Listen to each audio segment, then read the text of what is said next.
Hey everybody, welcome to another exciting episode of Real Nerds. I am your host, Ryan. To my left is... Brad.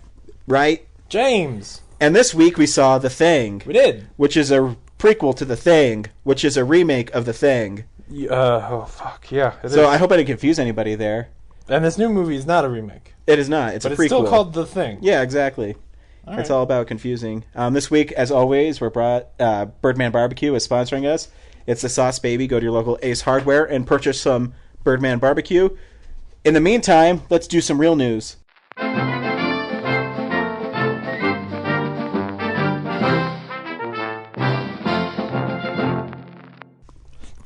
No. I'm going to go on a long one that time. Yeah, what were we going to start with? The Avengers trailer. Yeah, the Avengers trailer came out this week, and it was badass. Brad, did you see it? I did not see it. Did you intentionally not see it, or did you just, miss it? I just missed it. I haven't been paying attention to the geek news on the internet. He's been So self-absorbed. you basically haven't been on the internet. Okay.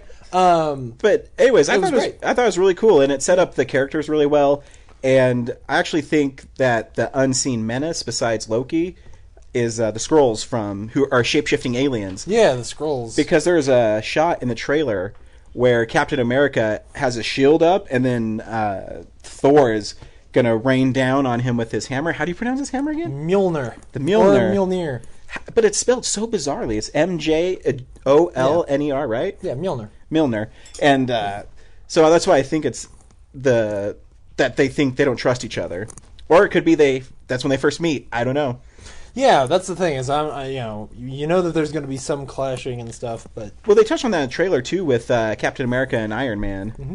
And my favorite shot in the trailer is Iron Man comes out of the water, or he's on a ship, and the camera, follows his propulsion up in the air. Yeah. And then it goes and you see New York City, and then he shoots into New York City. It's a wicked shot. It is. And there's a couple of little quips of dialogue, but it's cut in such a way that I don't think it gives away too much of what's happening. No, but don't even know what's happening. But the few little lines, especially the one at the end, which I don't want to give away for Brad since he's intentionally avoiding it. That's not true. You guys are describing it when people can just easily just go on and watch it. Well, but I want to say something about the line. There's a line at the end that Iron Man says something to Bruce Banner about, oh, I'm a big fan of yours, especially when you turn into a giant green monster that feels very Joss Whedon-y, I think. Yeah, I agree.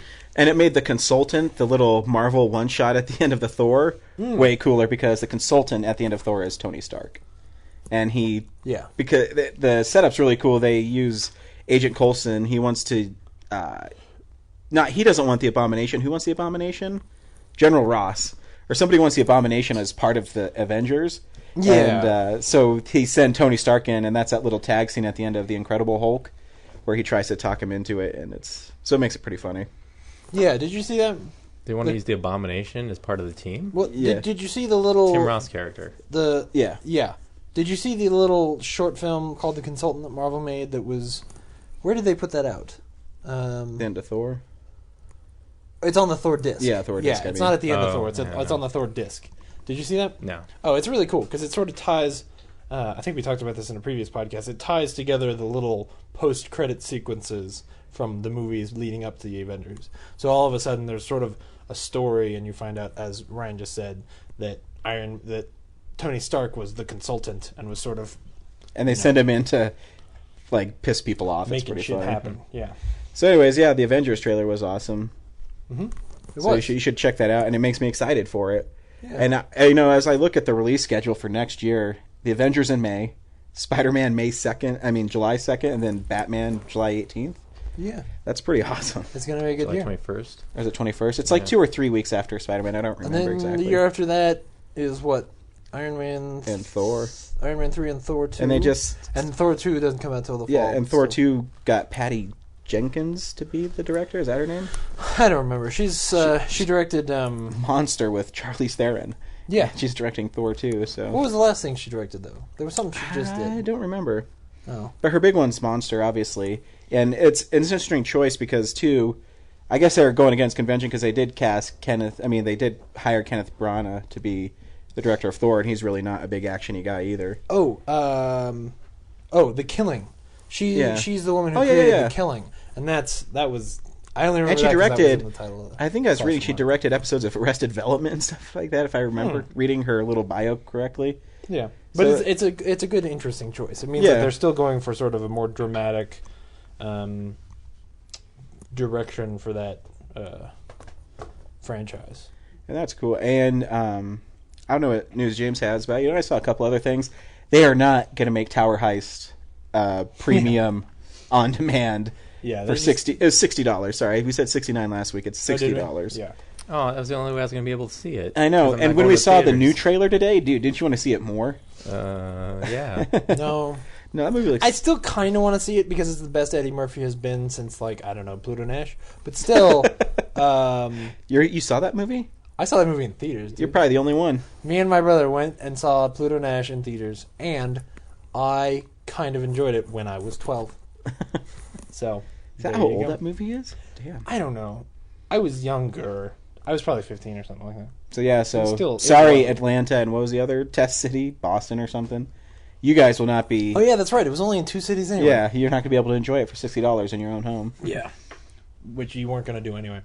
You know, this week we had a special request We did. of news to talk about. Did you see that? No. Sierra, who doesn't listen to the podcast, wanted to know what we thought about. Did you hear about this? This lady is suing. Basically, yeah. I she's just read creating that. a class action lawsuit to sue, I don't know, fucking everybody because she didn't like Drive. Actually, it's worse than that. She thought that Drive was going to be more like Fast and the Furious. She's basically complaining that the product she was promised was misrepresented. Exactly. Yes. Which That- I'm pretty sure might be the first time in the history of cinema that this has happened. Oh yeah, easy. And Well, but here's the thing. I read the funniest. Sorry, No, go ahead, They go were ahead. talking about how she was misrepresented, and then someone on IGN put a comment, and this guy's like, "Then I want my money back for horrible bosses. They made me believe that Jennifer Aniston was a horrible boss in there. If a sexed up hot boss was coming on to me, I don't think that's a horrible boss. I think that's a winning boss." It was like freaking hilarious. But she also went on to say in the lawsuit that what it was violent and racist and to Jewish people. Yeah, she said it was anti-Semitic. Yeah. Which I guess because there are some Jewish mobsters in the movie means all. Honestly, what she's doing is racist because she's there. It's a movie that has some Jewish mobsters in there, and so she assumes that all Jews are being portrayed as mobsters. She's generalizing in the worst ways. Did she miss Godfather Part 2? But part of the problem is I don't remember if it was screened or slash film, but somebody put out a.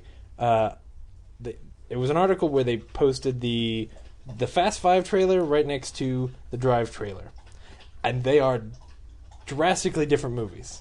They really are. For one thing, the Fast 5 trailer is full of like guns and shooting people and everything. I think one of the first lines of dialogue that's in Drive is him saying, "I don't carry a gun. I don't go in. Yeah. All I do is drive." For And 5 you minutes, realize- I'm yours. Yeah, for 5 minutes, and you realize like, no, this is not like this is a movie about a guy who drives really well. I'm sure there's going to be some action and stuff, but that's it. And Fast 5 is clearly like that trailer is cookie cutter action movie. And if you don't know enough about movies to be able to tell the difference between those two things, then don't complain. Like it's dumb. It's straight up stupid. Yeah, I mean that's part of the bad thing about our society is you can sue anybody for anything, obviously. And what a bunch of bullcrap. Now, I will say I don't think that the trailer for Drive really represents what that movie is in the best way. But I don't know that. I mean, that's such a unique movie that I don't know how you would sell that. But I mean, movie. even what movie does? I mean, even last week we saw Real Steel, and that trailer didn't represent what that movie was about at all. I mean, robots fighting, but it didn't really touch on the father and son story or his redemption. Not really. So, I mean, yeah. Yeah, so it's something that happens all the time, and you just have to sort of be okay with it because the thing is, I don't want the other side of this. Yeah. I don't want a trailer that clearly tells me exactly what I'm going to get, and then when I go to the theater, I just get a longer version of the trailer. Yeah, like what was that new Marky Mark movie? Was it Contraband? Contraband. I'm pretty much sure we saw the whole movie there. We did. Because they showed him dropping all the money that he was thing in the river. I'm like, wait, isn't that? I'm pretty sure there He will used to be be a criminal, more. and then he got out of it. And then his relative gets into it, and he has to help his go back to being a criminal to help his Where relative. Where was that kid too? He was in another movie where he was beat up, and Yeah, he was. he's Banshee in that's right. X-Men. That's Yeah, where that yeah, kid's yeah, from. Yeah. I don't think we saw all of that movie though, because there will be more sexy shots of Kate Beckinsale. And that's okay with me. Yeah. If that was the whole movie, I'd pay $10. That's all she did in the trailer. Was like, here's some shots of her taking her clothes off, and then here's some shots of her getting kidnapped. And then her Spoilers. This one would be like, she had her clothes on the whole time in the trailer. I did not expect them to be off in the movie. It was misrepresented. Oh yeah. So yeah, so Woman's a bitch, and she Yeah. needs to go away. It's stupid litigious, and there's no point. There's no reason for that. Yeah, that will go nowhere. Yeah. She's probably like... You know what else is going nowhere? Quickster. Yep. Because they killed it. Thank God. Yeah, why would they even change the name? Yeah. It's stupid. Oh no, it was really stupid. And you know what? Now people are talking about the idea that the guy who is the CEO of Netflix possibly stepping down. Netflix might be moving people around soon. But do you even read how they spelt Quickster? Oh yeah. It was Qwick. Yeah. They should... we should call this segment, this part of the show, The Quick and the Dead. I kept reading that wrong on my little cheat sheet because it says Quickster dead. So, yeah. Yeah, so that dude's a clown. It's good. It's good because Yeah, it was stupid. it was such a dumb idea, and the nice thing is this time they didn't put out some pretentious apology letter that was like, "We're really sorry. What we did was dumb, and it was a moment of arrogance." Yeah, well. By the way, would you like to buy into... Yeah, absolutely. I do have some sad news to report too. Oh, do you? The day Is it the Quickster's dead? No, Hey. no, the day we were going to see Piranha 3DD and the Muppets, we can only see the Muppets because Piranha 3DD has been moved to an unspecified time in 2012. But I already requested that day off. I know. Maybe we'll have to see another movie. It got pushed back to 2012? Mm-hmm. What? Wait, is it early 2012? I don't know. Are they dumping that movie? I read on maybe a Slash Film. I don't remember Rotten Tomatoes or something. That's what it says. Sometime 2012. Oh man, I think they're dumping it. Which is, so what? They were never gonna make Piranha 3DD, 3D cubed, Triple D. whatever it would be. Well, obviously, I think they'll still release it because they've obviously filmed it. And yeah. Oh yeah, no, they're still gonna. I just mean. I'm guessing it's going to be end of January, beginning of February, because. And it could be that that's actually better for it because. Well, yeah, it's going to get crushed. Getting released at the same time of the Muppets is probably not going to be very good. No, it's going to get crushed. Yeah. And I think that's a week after the new Twilight movie, unfortunately. Oh, good. So. Sorry, guys. Well, the only other thing I have to talk about is, and you guys don't give a shit about this, Dan Trachtenberg, who is one of the hosts on the Totally Rad show, and he directed. Did you see that little short film, the Portal short film, that was like the live action Portal? Did you? Mm-mm. No. Well, it was really cool, and he also directed an episode of Black Box TV that was like it was a short film that. I'm gonna spoil it for you, but it starts off and you think it's like a zombie movie, and then it's a vampire movie, which sounds really corny, but the way he does it is really, really cool. And he got signed this week to direct this like actual movie called Crime of the Century that's based on something. I don't know. I don't remember. And I just want to mention it because I think it's really cool, and it's neat because I've known this guy, or not known this guy, but I've been following this guy for 5 years now or something like that. And so it's sort of been cool to see him. He was a commercial director right out of film school and everything, and he was making little things. It was neat to see sort of this progression to now, like he's going to get a big budget movie. Yeah. And it'll be interesting to see if how much he's still on the show and things like that. But anyway, you should go check those things out because they're really cool. I like seeing stuff like that because like the Mortal Kombat guy is basically the same thing, where he's made commercials and he made like a pet project and it got him a huge gig. Yeah. And you guys did hear that there's a new Die Hard coming out, right? Yes, that's right. I was going to write that down because that whole franchise now is getting close to having as horribly named movies as like the Fast and Furious. It's movies. called Today's a Good Day to Die Hard. Is the name of it. It doesn't even Die Hard. But why can't you just call it Die Hard? A good day to die hard, a good day to die hard is kind of like the Klingon saying. Yeah. But so. A little Star Trek-y, but But how do you die hard? Exactly. That's the problem. They should just go with Die Hardest. They've skipped that one twice already. Hard die. Yeah, I don't know. Die Harder. I would much rather it just be called Die Hard 5. But there's a great picture on Slash Film. It had that title, and it was a cartoony John McClane with like these striped socks, and it was in the form of a Dr. Seuss book, and it said by Dr. Seuss. It's a pretty cool little... Oh, yeah, that was good. That was really good. Cool. So, Any more news? You got any news for me today, Brad? No, that's like our shortest news ever.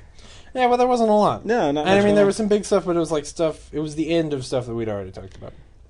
So we'll go into what you've been watching. Brad, you actually watched something that me and James have watched this week. I know. We'll be able to talk about it. What did you watch? I watched all of The Walking Dead, finally. Oh, fuck. Wait, you hadn't seen The Walking Dead? No. I thought you were going to say Community, and I was really excited. How had you not seen The Walking Dead?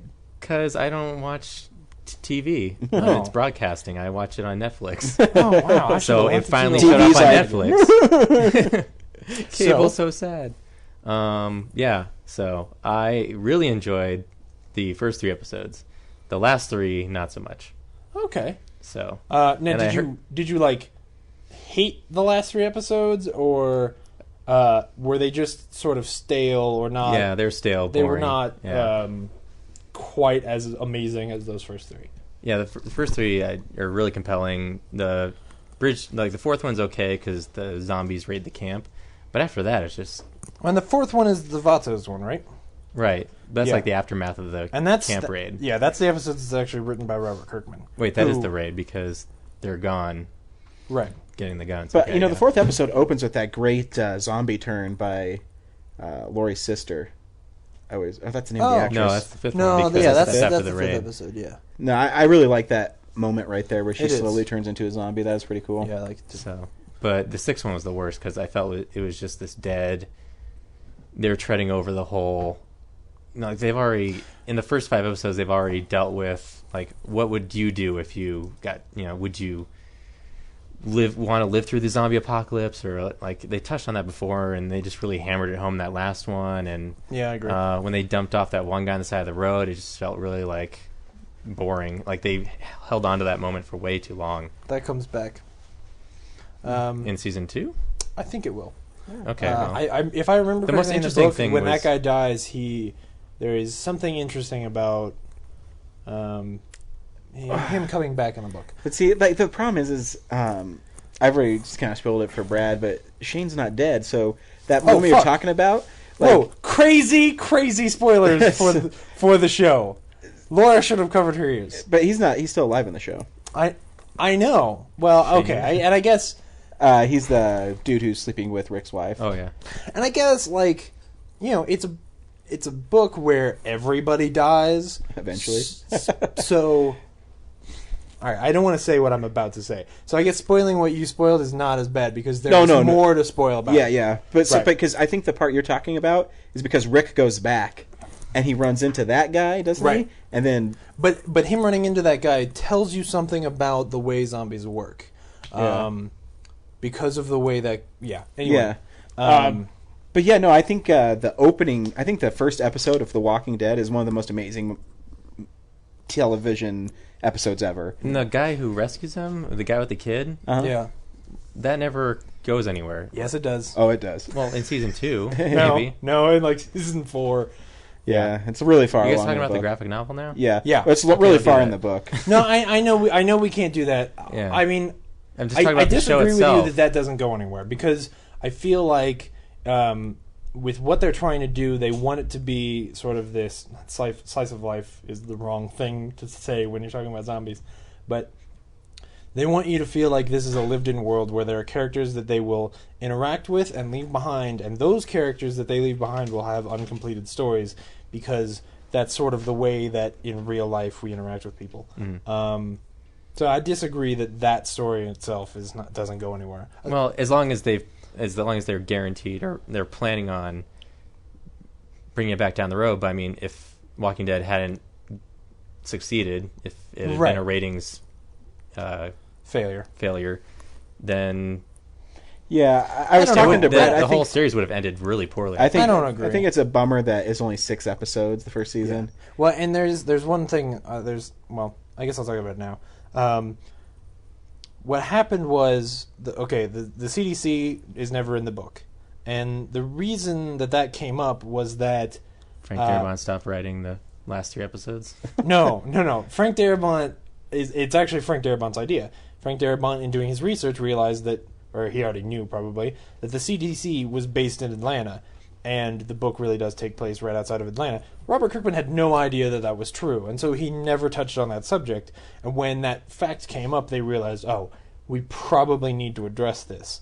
And it also, I think it's one of the times when the world outside of the fans of the book sort of gets in the way of that show, where they felt like they need to put to rest the idea that you are ever going to talk about a cure, that this is ever going to be about saving the world, because that's not what the show is about.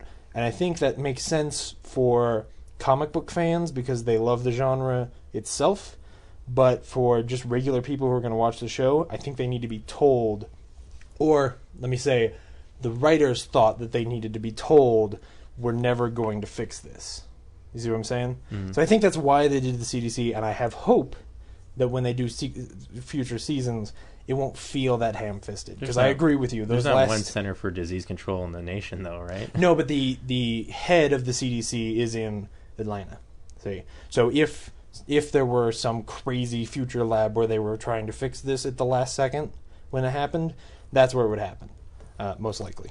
They can't fix it in other labs around the country? Well, he touches on that. Yeah, he talks about like there are other labs, but what I'm saying is you would expect that the smartest people, the people who are really on the edge, are going to be at that CDC, because that's where the CDC is based. That's all I'm saying.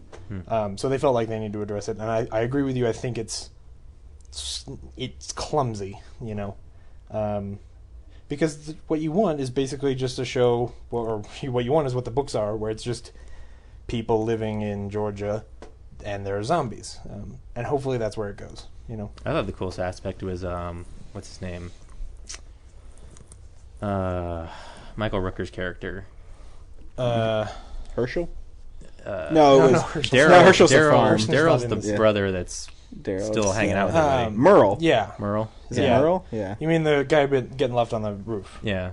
I thought that never gets, obviously, again, another one of those things that they're going to probably touch on later, but, the idea that there's not just zombies to be afraid of. There's lunatic. And that really... I should let you borrow the he's like the most first 60 issues I have. I have the whole graphic novel. It's this big, and you should read it. And I would say I think probably everyone should read the first trade. If you enjoyed the season, I think everyone should read the first trade, because while I believe they're going to do a great job, I really don't know that the twist that happens at the end of the first trade is ever going to be done as brilliantly as it is in that book. It's a thing, comic book fans all over the world know, and it's a weird... People spoil things on the internet all the time, but no one touches Robert Kirkman. Robert Kirkman has twists in both of his main books, Invincible and The Walking Dead, and everybody knows there's sort of this unspoken rule that you don't spoil that twist, because he does them so well that when they happen, it totally changes the book. And The Walking Dead is really good. Really good. And there is a little thing when I watched the trailer for season 2 where Rick is running up to the farm and he's holding something. I'm like, oh, okay. Yeah. It's definitely they definitely waited a little longer, but it's definitely going to happen in this one. Yep. So anyway, then I watched the Mary Tyler Moore Show, and that's it. So, Ryan. Wait, but how many seasons of the Mary... Didn't you get it last week, and did I hear you say season you were 8, in season 8? Oh, you just got season 8 last week. Yeah, it's been out for a while. I just haven't picked it up because, it was on sale, so... Yeah. Cool. So, yeah. When was the Mary Tyler Moore Show made? 70s?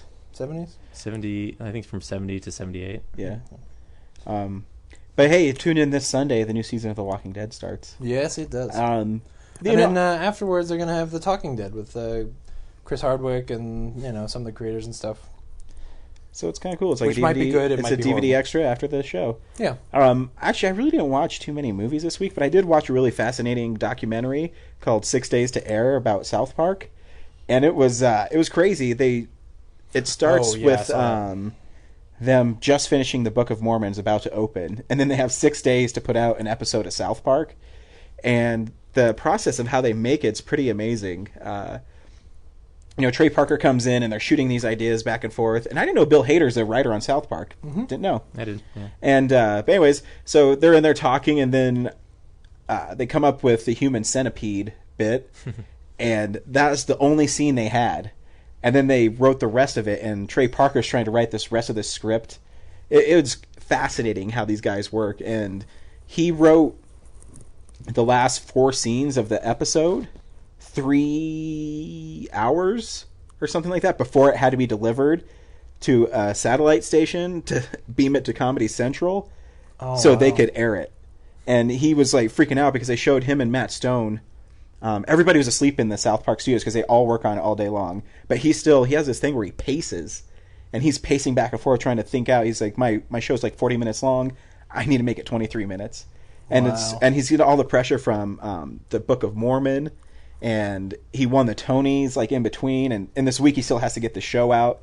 And you should watch it. It's really kind of cool. Yeah, I'd seen a trailer for it. And it looked really neat. The funniest, actually, the part that made me laugh the most is they have a girl who's like a producer on it. And she's their, and I always wondered how they got away with the stuff on South Park. She's like their liaison to the standards and practices, and she's on the phone talking to him, and she says, "Yeah, the Chinese guy eats food, and then he shits in Kyle's mouth, and then."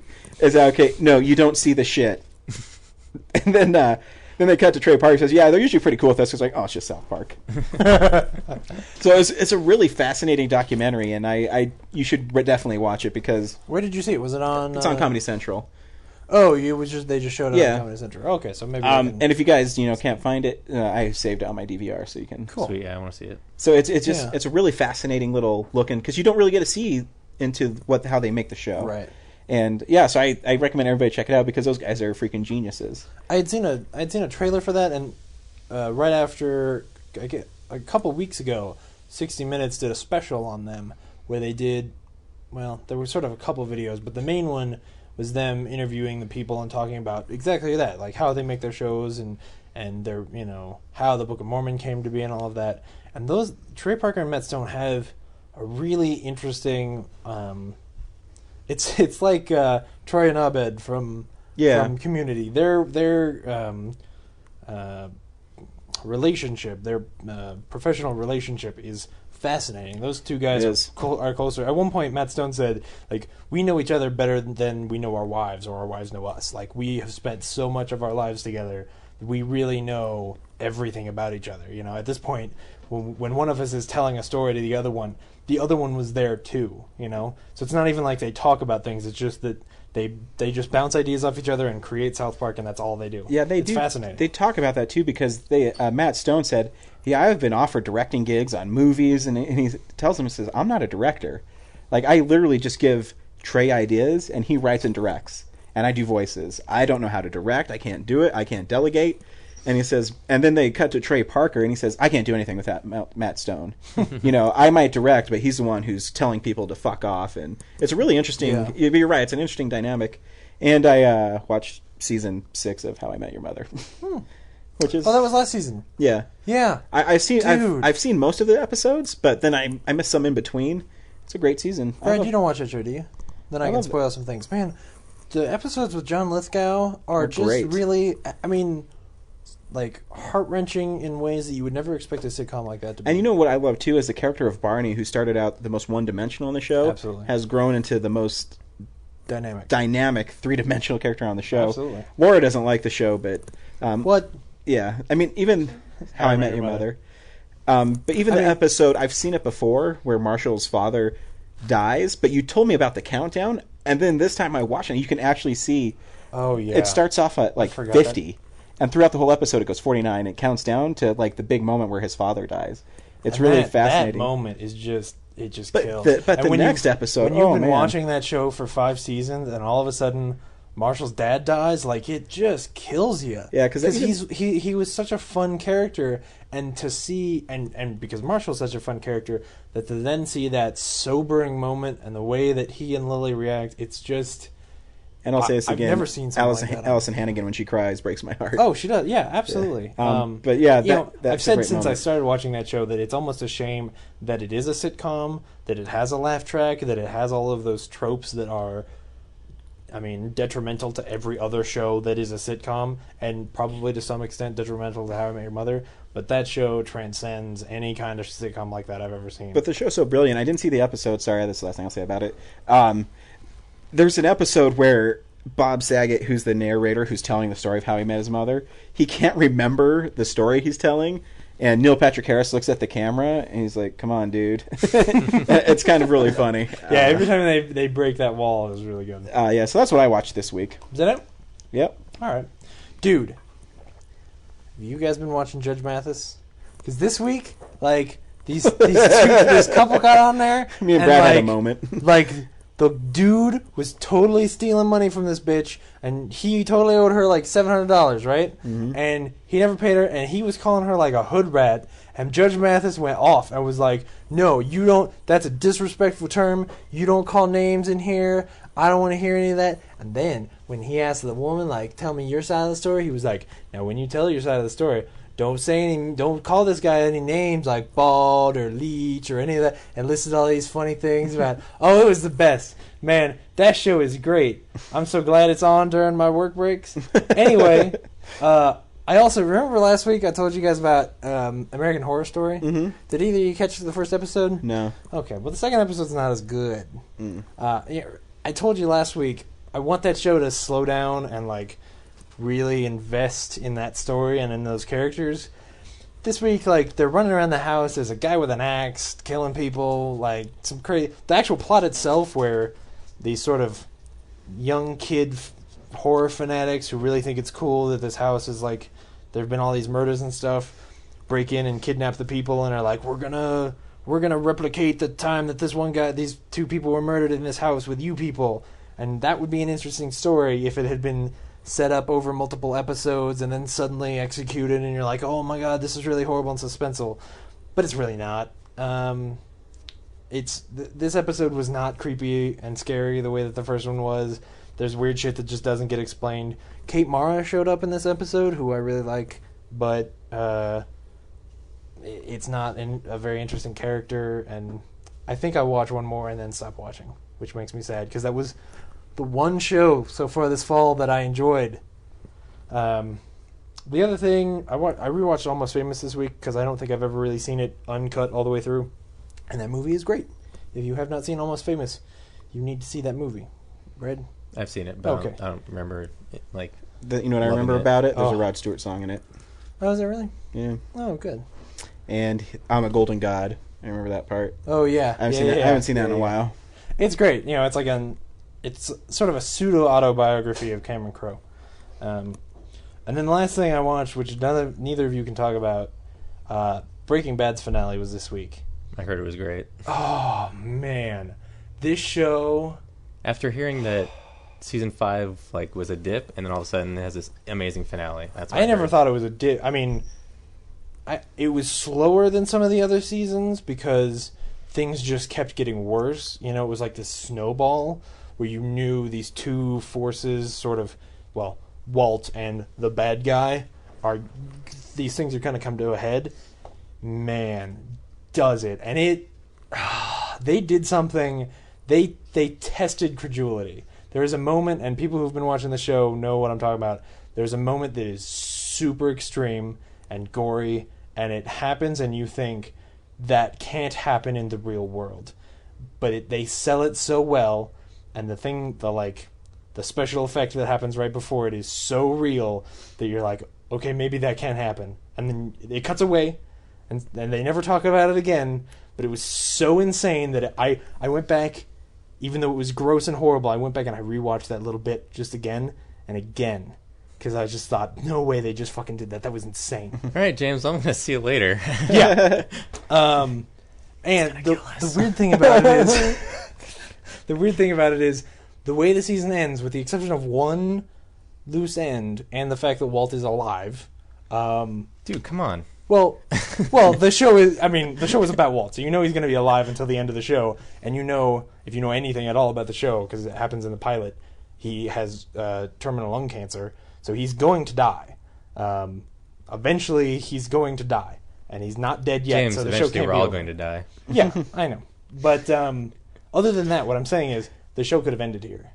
Like, the last shot of this show could have been the last shot, you know? So it's really interesting. And they have one more season or two? They have one more season. So It's the like, final it's season... got a bunch of episodes. Like, it's a longer season Yeah, than it's like a usual. 16-episode season, I think, or something like that. And basically it's going to be Walt and his best friend coming to a head. Like, they have been through all this shit, and then they have to sort out everything that's happened. And that's going to be the whole last season. It's going to be amazing. It really... This season has launched that show into maybe my favorite show on television.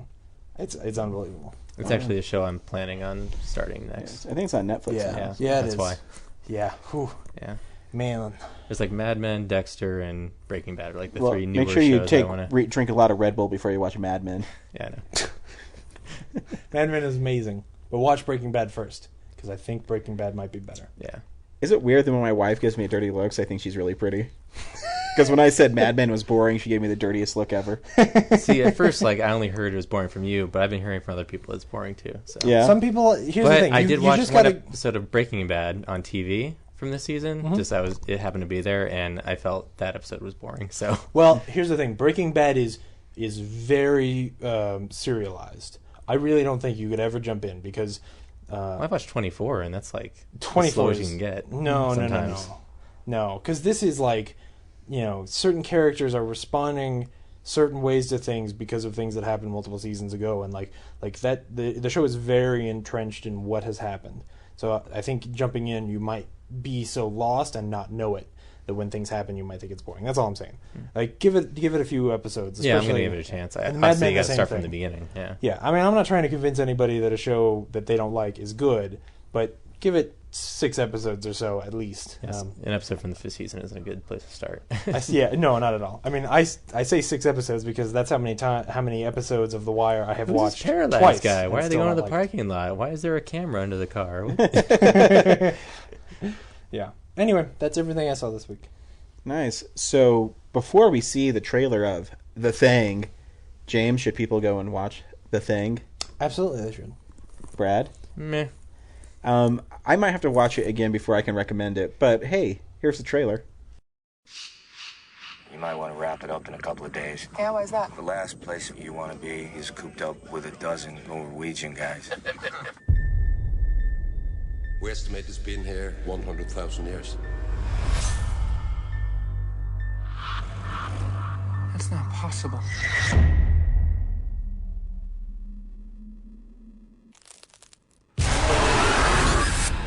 This thing attacks its prey. Copies it perfectly. And then hides inside it. Not all of us are human.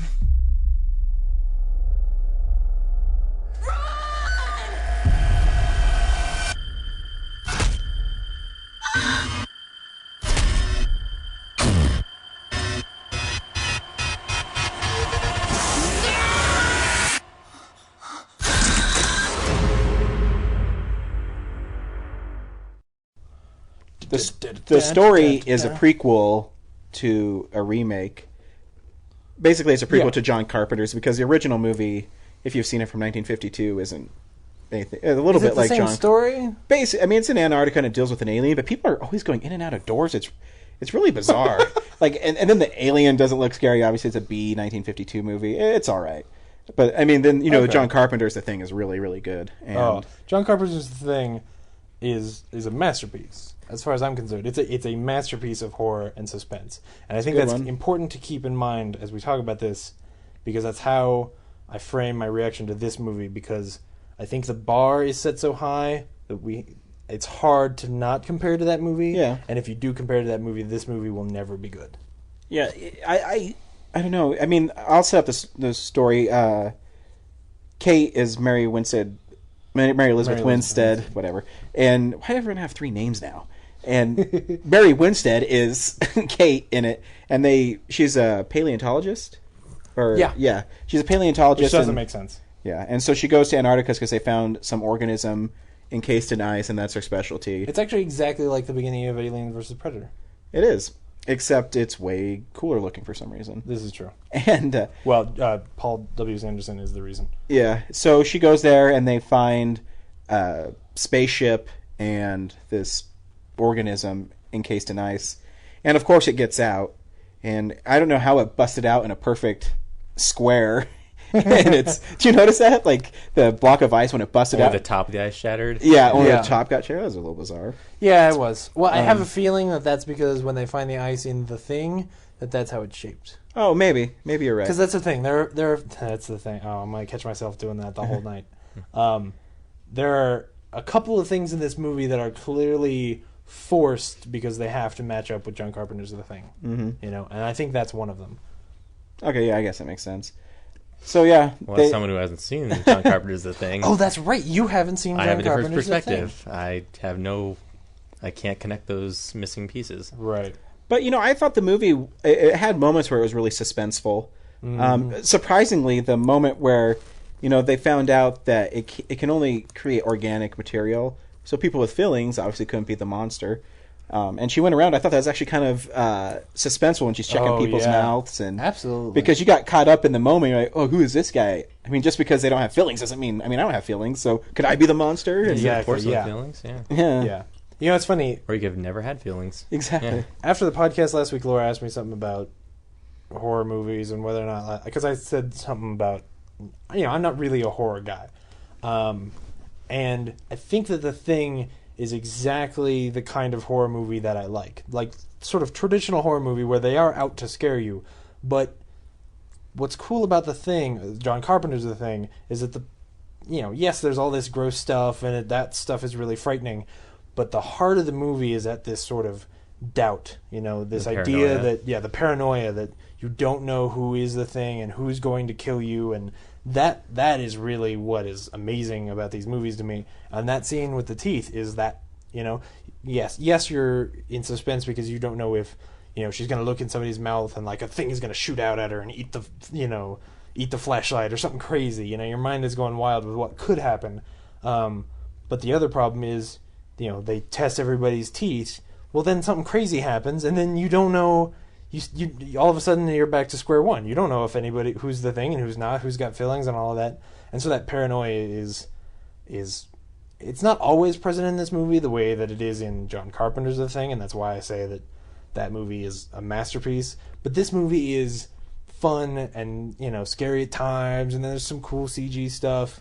So I think it's if you compare it to John Carpenter's The Thing, clearly it's not anywhere near as good. But if you compare it to most horror movies that I've seen, I think this is certainly way better. Yeah, I don't know. To me, I didn't think it was very scary at all. Like, there's no part where I'm like, oh, this is terrifying. I don't think it's I thought there's there's effective parts. I mean, when the spider thing was crawling and all those two heads were backwards, I mean, it's effective. Yeah. But, it was all right. And that's why I said maybe I have to see it again. I mean, I enjoyed it. It's not like I didn't like the movie. But it's one else I didn't have very high expectations for. So that I found myself enjoying it. I mean, I guess that speaks for itself. But I didn't. I don't know. I think I have to watch it one more time. I might not go see it in the theaters, but right. I just think I need to absorb it again, if that makes any sense. I would say I don't think that the person who thought up the monsters in this movie is as fucked up in the head as John Carpenter and the people who made his movie. Because that movie, the shit you see is disturbing. Like, the monsters in that movie are really disturbing. And there's some cool... That's the thing. The monsters in this are more cool, freaky than they are disturbing. Like, really getting at you.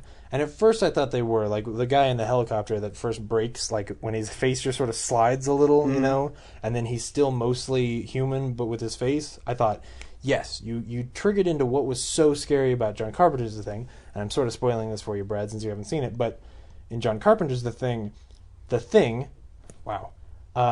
maintains a lot of human-looking stuff, Yeah. Like, there is a moment with, like, an upside-down head spider thing. And what's disturbing about that is that it's still a human head. Like, it's a fucked-up alien thing, and it's got these weird tentacles and shit on it, but it's still a human head, And when things remain human-looking, that's when they're the most scary. So, like, the lady that's really just mostly teeth running at people, or the monster at the end, is not as disturbing as it is just sort of like freaky and that's some pretty neat CG. Look at the way those two guys' faces melded together. Like that's kind of cool, but it didn't get at you. Like, oh my god, I can't believe I'm looking at this. You know? Yeah, too. I can't really pick out a part where I didn't really like the movie. Does that make sense? Where I can't look at it and say, oh, I didn't like that. That's stupid. Like nothing was done poorly. Yeah, exactly. I mean, I thought the movie was shot well. I thought like the acting was good in it. And what's the dude from Lost? What's his name? What's his name on Lost? Oh, Mr. Echo. Mr. Echo, I was gonna say, the black guy his on there. Real name. Mr. Echo. So that was cool as in that. But yeah, what did you think, Brad? I mean, I couldn't pick apart anything that I really didn't like. I don't know if I can accurately review it either because of that guy sitting next to me with the cold was really distracting. Oh yeah, he's you pretty did have bad. a bad experience. So, and this is a movie where I was sitting there worried if I was like atmosphere. You're required to get into that atmosphere and I know, feel I'm supposed isolated to sit in this, and feel the suspense, but I'm constantly being woken up and taken out of it by. Not only does he have a cold, which people go to people theaters, have colds, but this guy is visibly and audibly still very ill. And not only did he go watch the movie, like he had a date, I guess, or whatever, someone he was with. So he's like, well, I guess he decided to go with them, but out of courtesy, I wouldn't do that if I was that sick. But not only that, or you wouldn't sit that close to people. Like there was plenty of room in the theater. Sit somewhere else or something. But and didn't his phone keep on going off? I kept on hearing this weird chime. Not only did he go sick, but he also went sick and just texted on his phone the whole time. Did he have a weird chime? I kept on hearing a chime in the movie. I heard a chime a couple times. Okay, or maybe it wasn't him. Well, but there was, I think the chime was forward. Yeah, but my phone wouldn't. My phone was on vibrate. Though. I just saw the light going off the whole time. Yeah, I'm trying to watch this dark movie, and then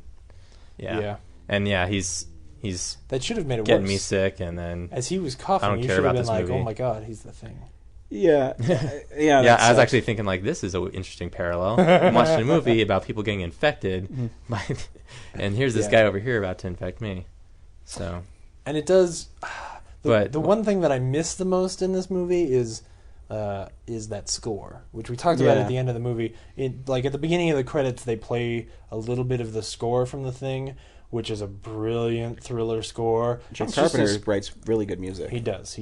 And it's just this like little tinny sort of tone that just sort of repeats. It's very reminiscent of like a Jaws theme or something like that. Or his Halloween theme. It reminds me of that. It's yes, absolutely. The Halloween theme. For sure.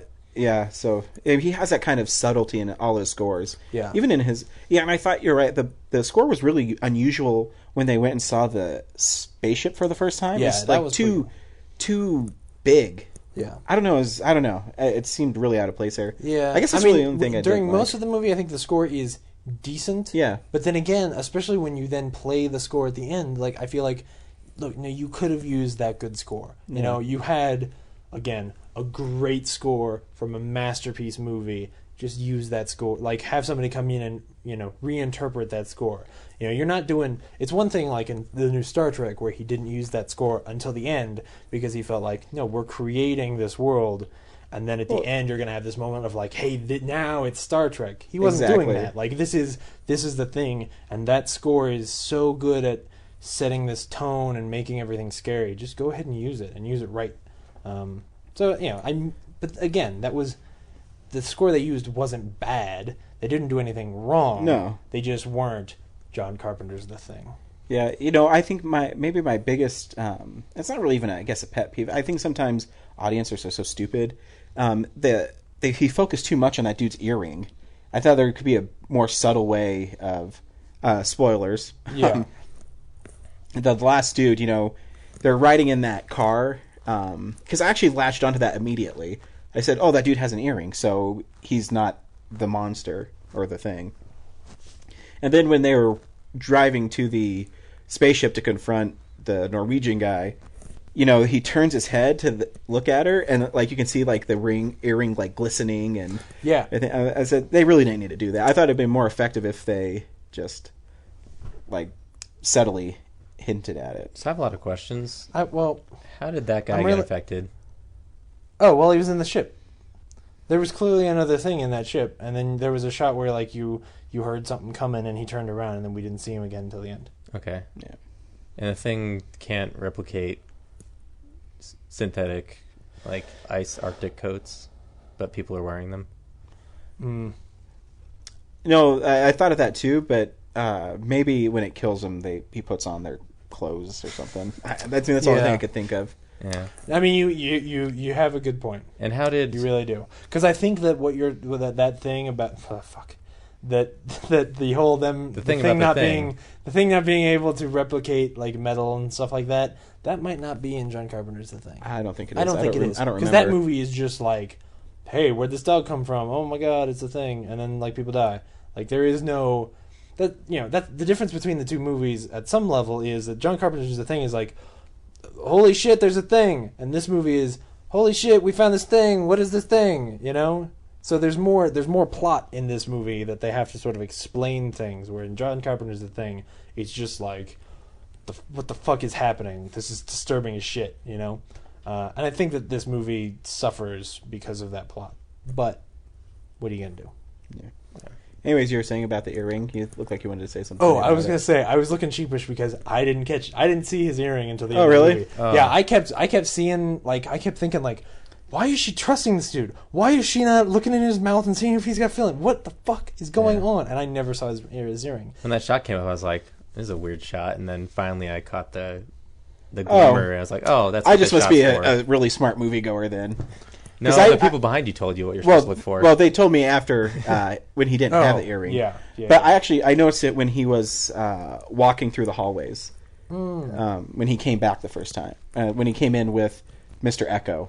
I noticed he was wearing an earring. I wish I'd noticed that. Of course, then I would have hated that shot at the end. Whereas I thought that shot was just sort of like a Deus Ex of like, hey, just so you know, he's got an earring, so that later he can have an earring, But I thought it was a great character moment though when she said, your earring, and he touched the wrong ear. Yeah, I mean, it doesn't say like it might have fallen out. Yeah, exactly. On the spaceship, so they covered their bases by having him go. Yeah, to the wrong ear. And I love that when he dies, he just dies. Yeah. Like he doesn't go crazy. He's just like, because then it's just you're killing a dude. Yeah. That was cool.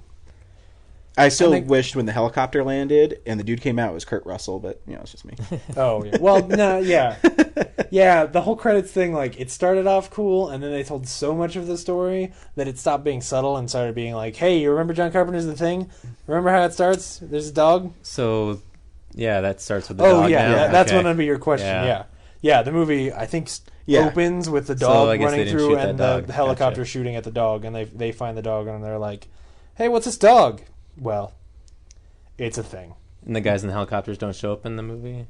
They do, but what happens? They get shot down or something? Yeah, something. I haven't seen the movie in years, but it crashes. Somehow Lars dies. Yeah, Lars dies. Who is an awesome character. Yeah, I love the when she checked him and he had feelings and he checked her and she had feelings and then he pointed that flamethrower at everybody else. Oh, yeah.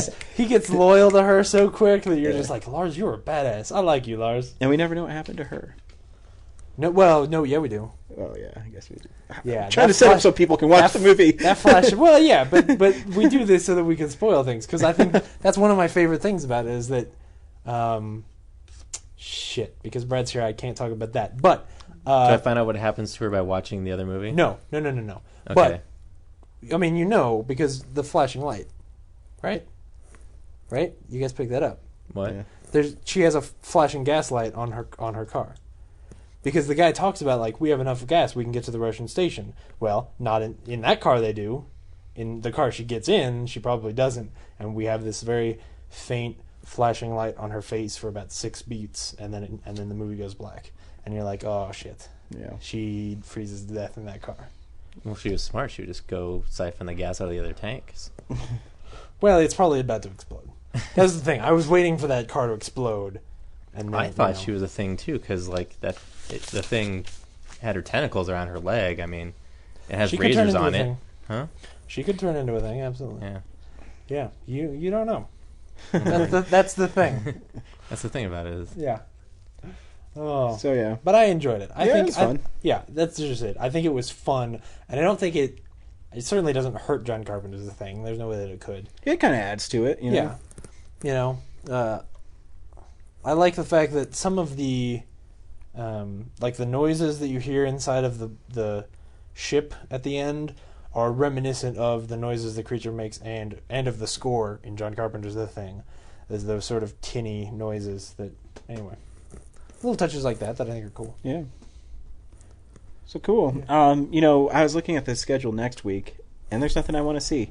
Really? What is it? It's Paranormal Activity 3, Not gonna which see is it. terrifying. Have you guys seen the trailer? I don't give a shit. It's actually getting keep good my reviews, pants. unfortunately. I don't give a shit. And The Three Musketeers. Don't forget Johnny English Reborn. Johnny English Reborn. Oh, you're killing me. So I was thinking our podcast next week is compile a list of your 5 favorite horror movies because this is We Halloween. did that on Nebcast, though. Did we? So no one listens We to did that. top 10. Top 10? But this is new. I mean, what do you want to do I next didn't week do then, it. Brad? I don't know, Mine will just- all be like horrible horror movies you guys don't like. So that would be interesting. I mean, that's one thing I can think of because it's close to Halloween. The other question is if there's something still out that we want to see, but I don't think that there is. I don't really care about Ides of March. No. And I don't think. What are we going to do for Halloween, though? I don't know. Yeah, Paranormal Activity, Margin Call. You know what, Real Nerds fans? Write in. Tell us what you want us to see, and we'll go see it. No, they're going to make us go see Paranormal Activity 3. Oh, and the week after that is either Anonymous or Just in Time. Oh no, The Roman Diary comes out that week. I want to see Anonymous. I would rather see. You do not. As a writer, it really offends James. I want to see Anonymous because I want to see. If Well, Roland Emmerich can make a good in all movie. fairness, we always pick movies we want to see. Maybe we should let Brad pick a movie we see. No, hey, here's the thing. I am really tempted to go see Anonymous because of what I just said. I wanted to see it already, and then I heard Roland Emmerich directed it. Now I really want to see it. Because I want to see how that's possible that he could... Because I heard it's a good movie, so I don't know how that director can make a good movie. Hey, Hey, The Patriot's good. Besides Independence Day. Stargate, Independence Day, The Patriot. That's good. I mean, those movies are not awful. I love The Patriot. I love Independence Day. Nice. See? I love Stargate. So I guess he's, he's like the girlfriend we date for a little bit because we kind of like her, and then we dump her eventually. So that's my idea. But that's 2 weeks from now, so it Yeah, doesn't- I'll put doesn't up- solve our problem for now. I will Yeah, put we up can. on Real Nerds. I'll put up a poll. Or we could go see The Three Musketeers. And it'll have to be in 3D, because otherwise, why would you see it? No, that would see. Oh no, that just hurts my soul. So I'll put it up on. do a movie I'll put it up commentary. on Real Nerds. We can do a movie commentary. I'll put movie commentary, our favorite horror movies, or a movie for this next week, and we'll let our 12 people who like us on our page decide for us. All right, I'm one of those people. Me So go on, too. fans. Help us out. Help us out, Help us form next week's episode. please. I'm Ryan, And I'm Brad. I'm James. and we will see you next week, or you'll hear us next week, I guess. Yeah. Bye. And check out the Real Nerds Tumblr page. Oh yeah, hey. Oh yeah. If you should like us on Facebook, Real Nerds Podcast. Send your non-hate mail to Send your email realnerds@gmail.com. Send any kind of email. And you can also see our awesome blogs at realnerds.tumblr.com, which I need to put my last 2 Star Wars on there. Oh yeah. You watched Return of the Jedi. I did. How did that go? You don't like Return of the Jedi? No Log fucking on to way. find out. Yeah, log on to find out. Well, wait. But I want to talk about this. Wait. Sorry, 'Cause when no are more you- time. No, because you're born after Stay tuned 1977. next week. You have to like Return of the Jedi because you were young enough that you. It came out in 83, correct? Oh no, you're right. Oh, I was born in 81. I did grow up with Return of the Jedi. right. But yeah, that's my point. You were young enough that when you saw Return of the Jedi, the Ewoks were not complete garbage. So you're supposed to like that movie. They're adorable. How could you say that? I love the Ewoks. So to piss people off on here, and maybe get me some hate mail, please do. I will list you my Star Wars movies in the order of how I like them. Oh my god! I'm gonna stab you. Number in one? your turkey neck. Number 1 is The Empire Strikes Back, which Right. to this day is an amazing piece of film. Absolutely. Number 2 is A New Hope. Ivan which- Christian, rest in peace. I love that movie too. Oh my god! Oh my god! Number 3 No! is Revenge of the Sith. No! Number 4 is Return of the Jedi. Oh, Number 5 is Attack of the Clones, and number 6 is The Phantom that's Menace. insane. That is insane. It's all So, ass backwards. yeah, Phantom Menace is not that bad. still is. Nope. Phantom Menace is the best of the prequels. False. Anyway, that was pretty good. Thanks, Yeah. guys. Yeah, bye. See you next week. Bye. And cut.